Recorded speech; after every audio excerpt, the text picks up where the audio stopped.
15-16 जनवरी की आधी रात फिल्म स्टार सैफ अली खान पर घातक प्रहार किसने किया, अब कोई कंफ्यूजन नहीं रह गया है। मुंबई की हाई सिक्योरिटी सोसाइटी सदगुरु बिल्डिंग की 12वीं मंजिल पर सैफ करीना के घर में तांडव करने वाला शख्स सलाखों के पीछे है। ब्लू शर्ट में ये जो शख्स है वही इस मामले का आरोपी है। नाम मोहम्मद शरीफुल, उम्र 30 साल, पता नॉल सिटी, जिला झलोखाठी, बांग्लादेश। एक अवैध बांग्लादेशी ने कैसे सैफ करीना के इस हाई सिक्योरिटी बिल्डिंग में एंट्री ली, ये बताएंगे आगे। पहले ये समझिए वारदात के 72 घंटे के बाद कैसे मोहम्मद शरीफुल तक मुंबई पुलिस पहुंची। पुलिस को सबसे पहला सुराग इस सीसीटीवी से मिला। सदगुरु बिल्डिंग की सीढ़ियों पर लगे सीसीटीवी में रिकॉर्ड इस फुटेज के टाइम और तारीख पर गौर कीजिए। 16 जनवरी और रात के 1:37 का वक्त। पीठ पर बैग के साथ एक शख्स जिसने अपना चेहरा गमछे से ढक रखा है, वो दबे पांव और नंगे पैर ऊपर की ओर जा रहा है। अब 2:33 के फुटेज को देखिए। वही शख्स जिसका चेहरा अब साफ दिख रहा है, गमछे को गले में लपेट रखा है, और वही बैग जो जाते वक्त उसकी पीठ पर था, उसके साथ तेजी से सीढ़ियों से नीचे उतर रहा है। यानी वारदात को अंजाम देने के बाद मौके से 9-11 हो रहा है। पुलिस को तीसरा सुराग बांद्रा रेलवे स्टेशन के पास एक मोबाइल दुकान में लगे सीसीटीवी में मिला। ये 16 जनवरी की सुबह 9:04 का है, यानी सैफ पर हमले के करीब 7 घंटे बाद का। नीली शर्ट में दिख रहे शख्स ने मोबाइल शॉप से हेडफोन खरीदा और फिर कहीं गुम हो गया। तीनों सीसीटीवी फुटेज में दिख रहे शख्स की तलाश में मुंबई पुलिस ने दिन रात एक कर दिया। मुंबई पुलिस की 35 टीमों ने शहर का चप्पा चप्पा छान मारा।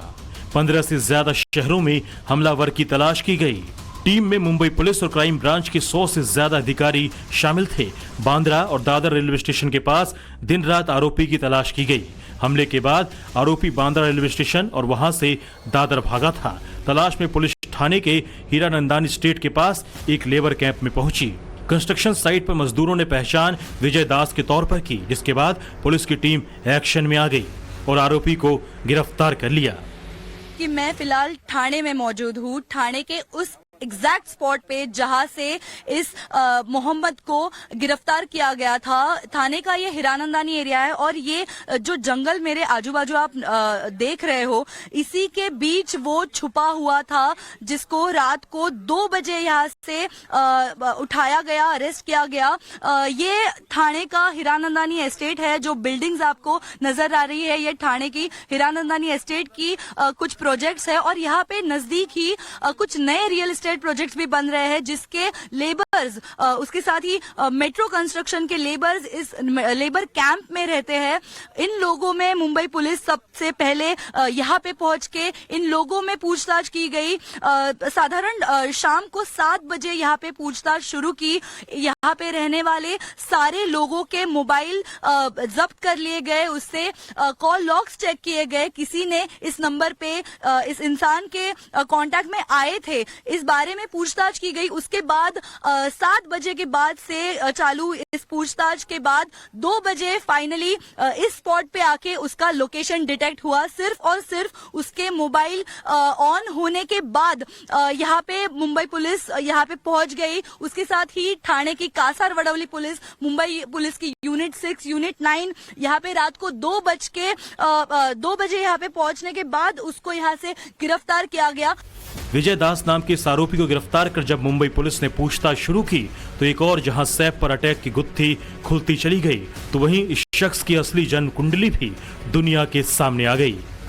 सैफ पर अटैक करने वाला शख्स विजय दास नहीं बल्कि मोहम्मद शरीफुल इस्लाम निकला। बांग्लादेश के झलोकाठी का निवासी है। शरीफुल के पास कोई भारतीय दस्तावेज नहीं है। 5 से 6 महीने पहले आरोपी मुंबई आया था और 15-16 जनवरी की रात चोरी के इरादे से सैफ करीना के घर में घुसा था। आरोपी का नाम मोहम्मद शरीफुल इस्लाम शहजाद है। मोहम्मद शरीफुल इस्लाम शहजाद, एज 30 इयर्स। अभी तक की इन्वेस्टिगेशन में ये समझ में आया है कि ये आरोपी चोरी के इरादे से उस घर में उसने एंटर किया था और उस समय पर ये इंसिडेंस हुआ था। इन्वेस्टिगेशन में निष्पन्न नहीं हुआ है। एक्यूज्ड अरेस्ट होने के बाद हमको काफ़ी कम टाइम अभी तक मिला है। एक्यूज्ड है ये बांग्लादेशी है और इंडिया में इलीगली एंटर करने के बाद इस एक्यूज्ड ने इसका नाम चेंज किया है, वो एक रीज़न हो सकता है।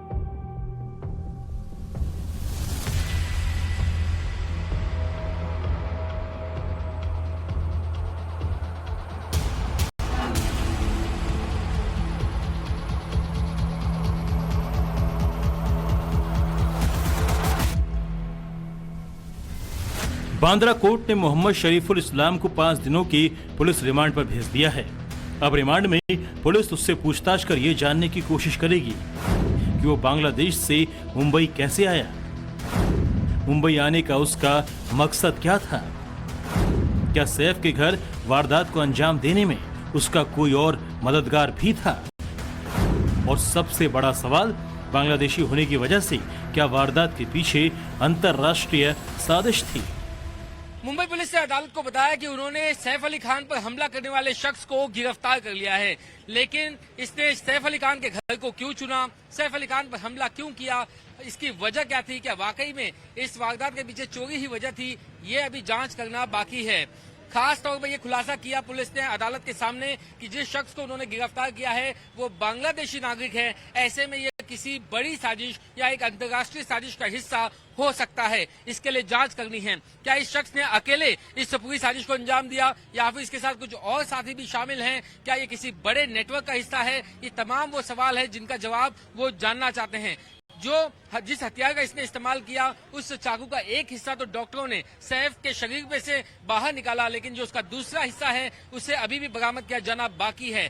इसके अलावा जिस आरोपी को इन्होंने गिरफ्तार किया है उसके ब्लड सैंपल लेने हैं ताकि उसका मिलान, जो खून उन्हें स्पॉट पर मिला है, जख्मियों के शरीर पे और कपड़ों पे मिला है, उससे मिलान किया जाना बाकी है। यहाँ तक कि आरोपी के कपड़े बरामद किए जाने बाकी हैं।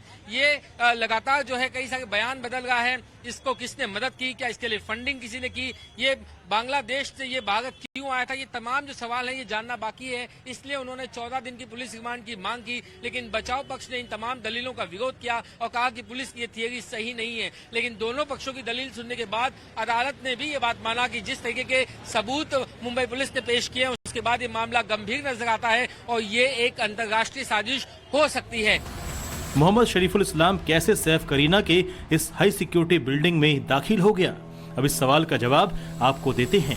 सूत्रों के मुताबिक मोहम्मद इस्लाम 15-16 जनवरी की रात घटना से कुछ समय पहले बिल्डिंग में घुसा था। जब गार्ड सो रहा था तो उसने बिल्डिंग में एंट्री ली। इसके बाद वो बिल्डिंग की 11वीं मंजिल पर पहुंच गया और फिर डक्ट शाफ्ट के जरिए सैफ करीना के फ्लैट तक पहुंचा। पहले बच्चों के कमरे में उसने एंट्री ली, फिर बाथरूम में घुसकर छिप गया और मौका देखते ही उसने फ्लैट में मौजूद नैनी पर पहले चाकू से अटैक किया, फिर बचाव करने आए सैफ अली खान पर भी चाकू से 6 वार कर भाग निकला। चाकू का एक टुकड़ा जो सैफ के शरीर में रह गया था उसे तो पुलिस ने बरामद कर लिया है, लेकिन इसके दूसरे हिस्से जिस पर आरोपी के फिंगरप्रिंट्स हो सकते हैं उसे अभी बरामद करना बाकी है। कोर्ट को बताया कि उसमें चाकू रिकवर करना जरूरी है और उसपे जो कपड़े थे आरोपी के वो रिकवरी करना बहुत जरूरी है। इसके लिए उन्होंने 14 दिन की पुलिस कस्टडी मांगी। रिमांड की और क्या क्या वजह बताई कि जांच में भी क्या क्या जो है उससे पता करना बाकी है कि क्या वो अकेला इसमें है, उसने सैफ अली खान का घर क्यों चुना, सैफ अली खान पर अटैक क्यों किया, बांग्लादेश का भी उसका कोई कनेक्शन सामने बताया। उन्होंने ऐसा सस्पिशियस ग्राउंड लिया है कि ये बांग्लादेशी नागरिक है और ये 7 साल से यहाँ रह रहे हैं, लेकिन ऐसा कोई भी डॉक्यूमेंट उन्होंने कोर्ट के सामने प्रोड्यूस नहीं किया और बाकी के ग्राउंड्स उनके दिए हुए थे कि इसमें क्या है, हमको इन्वेस्टिगेशन करना है, इसके लिए हमको 14 दिन की पुलिस कस्टडी दी। सैफ अली खान का हमलावर बांग्लादेशी क्या निकला। महाराष्ट्र के सत्ता पक्ष और विपक्ष में सियासत तेज हो गई है। बांग्लादेशियों की एंट्री पर कांग्रेस और बीजेपी आमने सामने है। गंभीर बात है कि महाराष्ट्र में बड़े पैमानों पर रोहिंग्या आए हैं, ऐसा आरोप किया जाता है। बांग्लादेशी आए, अभी सैफ के घर में जिसने इतना बड़ा कांड किया वो आरोपी बांग्लादेशी है ये कहा जाता है। तो सवाल तो केंद्र सरकार पे खड़े होंगे कि इतने बड़े पैमाने पर इतने 5-6 स्टेट को क्रॉस करके लोग महाराष्ट्र तक कैसे पहुंचते हैं। क्या करती है बीएसएफ, क्या करती है मिलिट्री हमारी, और क्या करता है केंद्र सरकार का इंटेलिजेंस डिपार्टमेंट। और जो बांग्लादेशी घुसपैठियों की बात है, महाराष्ट्र की सरकार हर घर घर जाकर उन्हें चुन करके निकालेगी और जहां से आई थी उन्हें कड़ा दंड देते हुए उन्हें वापस करेगी। बांग्लादेशी हमलावर पर जारी सियासत के बीच लीलावती अस्पताल में भर्ती सैफ अली खान तेजी से रिकवर कर रहे हैं। सूत्रों के मुताबिक अगले 2-3 दिनों में उन्हें अस्पताल से छुट्टी मिल सकती है। वहीं देर से ही सही सैफ का गुनहगार के सलाखों के पीछे पहुंचने पर परिवार ने भी राहत की सांस जरूर ली होगी। मुंबई से राकेश त्रिवेदी के साथ bureau report, times now, Bharat.